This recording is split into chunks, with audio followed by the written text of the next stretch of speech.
ایک طرف مذاکرات، دوسری طرف آگ اور فولاد کی برسات۔ امریکہ اور ایران کے درمیان کشیدگی میں خطرناک حد تک اضافہ، جنگ کا دائرہ وسیع ہونے کے خدشات منڈلانے لگے۔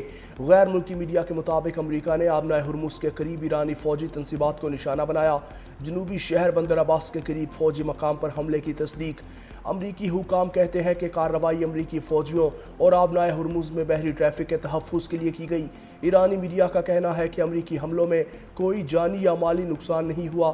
پاسداران انقلاب کا ایک امریکی فضائی اڈے کو نشانہ بنانے کا دعویٰ، خبردار کیا کہ اگر امریکی حملے جاری رہے تو سخت اور فیصلہ کن رد عمل دیا جائے گا۔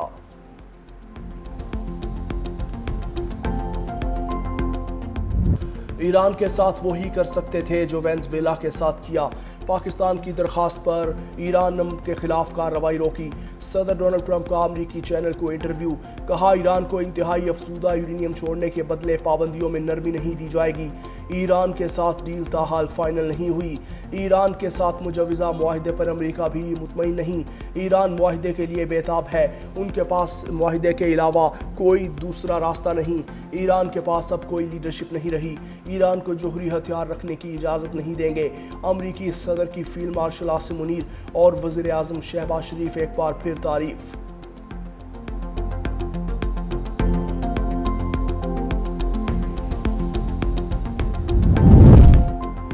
کوئی جارحیت کی گئی تو ایران بھرپور جواب دینے کے لیے تیار ہے۔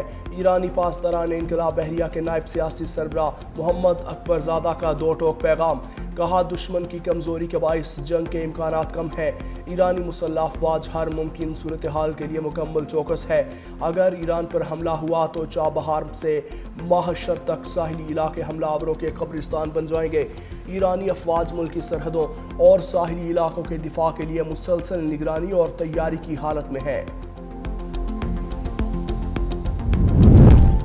کویت میں فضائی خطرے کے سائرن بج اٹھے، کویتی دفاعی نظام کو فوری طور پر متحرک کر دیا۔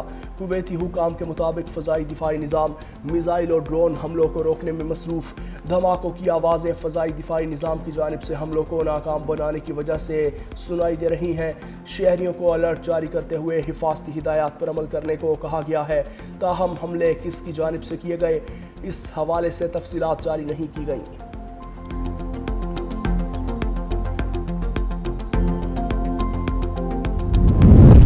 ڈونلڈ ٹرمپ کا ایران پر نیا معاشی وار، مزید اقتصادی پابندیاں عائد کر دیں۔ امریکی محکمہ خزانہ کے مطابق پرشین گلف اسٹریٹ اتھارٹی بھی پابندیوں کی فہرست میں شامل ہے۔ یہ اتھارٹی آبنائے ہرمز سے بحری گزرگاہ کی درخواستوں کا انتظام کرتی ہے۔ یہ ادارہ رواں ماہ قائم کیا گیا تھا، جس کے ذمہ آبنائے ہرمز سے گزرنے والے جہازوں کو اجازت دینا اور ان سے فیس وصول کرنا ہے۔ امریکی وزیر خزانہ اسکاٹ بیسنٹ کا کہنا ہے کہ ایرانی فوج کی عالمی بحری تجارت سے بھتہ وصول کرنے کی کوشش اس بات کا ثبوت ہے کہ معاشی دباؤ نے ایرانی حکومت کو مالی بحران میں مبتلا کر دیا۔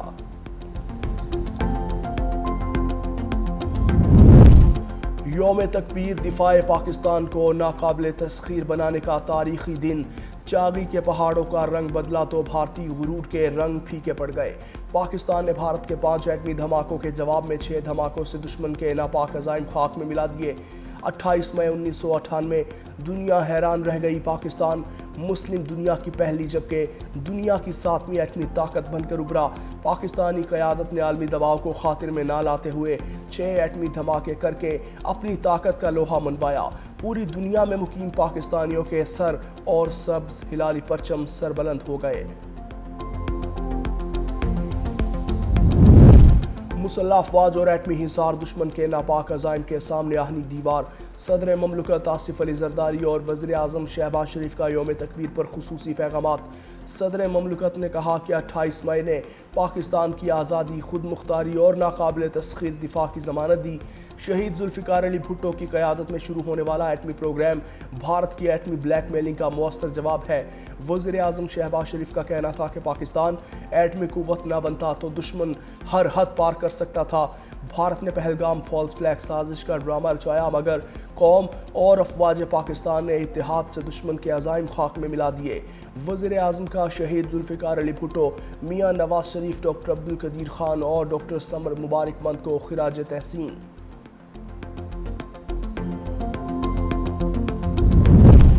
وزیر داخلہ محسن نقوی کی سعودی وزیر داخلہ شہزادہ عبدالعزیز بن سعود سے اہم ملاقات، دو طرفہ تعلقات، داخلی سیکیورٹی اور مشرق وسطیٰ کی صورتحال پر تفصیلی تبادلہ خیال۔ سعودی وزیر داخلہ نے کشیدگی میں کمی کے لیے پاکستان کے مثبت کردار کو سراہا۔ دونوں رہنماؤں کا عید الاضحیٰ کی مبارکباد اور نیک خواہشات کا اظہار۔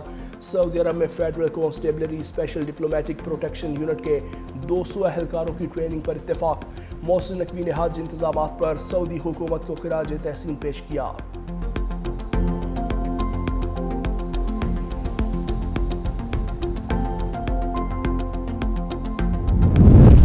پاکستان کے امریکہ اور چین سے بہترین اور متوازن تعلقات ہیں، بہتر سفارتکاری اسی کا نام ہے۔ نائب وزیر اعظم اور وزیر خارجہ اسحاق ڈار کی نیو یارک میں نجی ٹی وی سے گفتگو۔ کہا خطے میں امن کے لیے 5 نکاتی ایجنڈے پر اتفاق ہو چکا۔ چین نے پاکستان کی پالیسی کی بھرپور توثیق کی۔ دونوں ممالک کی دوستی ہمیشہ قائم رہنے والی ہے۔ پاکستان تمام بڑی قوتوں کے ساتھ اچھے تعلقات کا خواہاں ہے۔ اسحاق ڈار آج واشنگٹن میں امریکی وزیر خارجہ مارکو روبیو سے ملاقات کریں گے۔ گزشتہ روز سیکریٹری جنرل انتونیو گوتریس سے ملاقات بھی کی تھی۔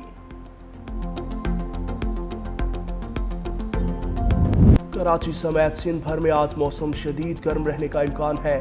محکمہ موسمیات کے مطابق آئندہ 24 گھنٹوں کے دوران شہر کا درجہ حرارت 37 ڈگری تک جانے کا خدشہ۔ کم سے کم درجہ حرارت 29.2 ڈگری ریکارڈ۔ ہوا میں نمی کا تناسب 75% تک برقرار۔ جنوب مغرب سے 18 کلومیٹر فی گھنٹہ کی رفتار سے ہوائیں چلنے لگیں۔ وقفے سے تیز ہواؤں کا بھی امکان ظاہر کیا گیا۔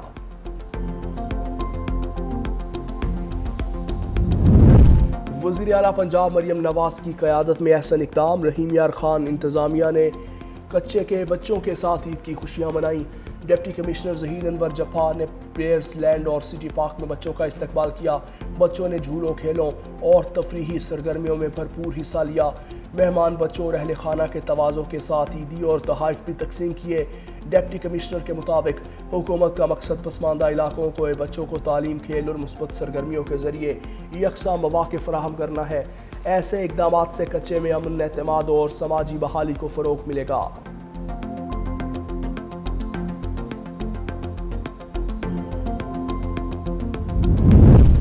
لبنان پر اسرائیلی حملوں میں شدت، جنوبی علاقوں اور وادی بیکا پر صہیونی افواج کی تازہ فضائیہ کارروائیاں۔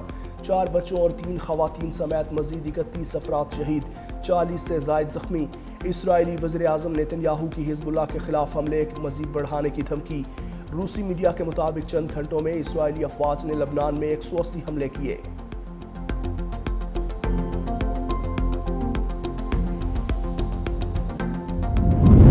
اسرائیل کا غزہ میں حماس کے مسلح ونگ کے نئے مقرر کردہ سربراہ محمد عودا کو شہید کرنے کا دعویٰ۔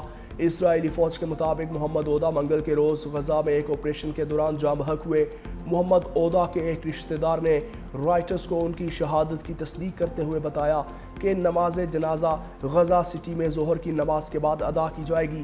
حماس کی جانب سے تاحال کوئی باضابطہ بیان جاری نہیں کیا گیا۔ تاہم محمد عودا کے رشتہ داروں کے مطابق محمد عودا اپنی اہلیہ اور بیٹے سمیت شہید ہوئے۔